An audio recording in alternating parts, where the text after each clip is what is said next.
In this video, I will show you how to save a Word document as a PDF. Let's get started. First, open the Word document you want to save as a PDF.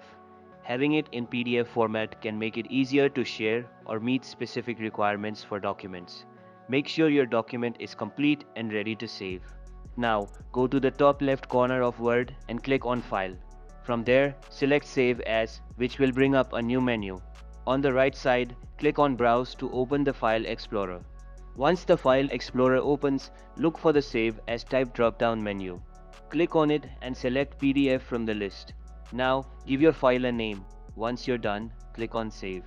Your document will automatically open as a PDF, and if you check your desktop or the folder where you saved it, you'll see the file there, ready to use. If you found this video helpful, give it a like. For more tech videos like this, subscribe. Catch you later.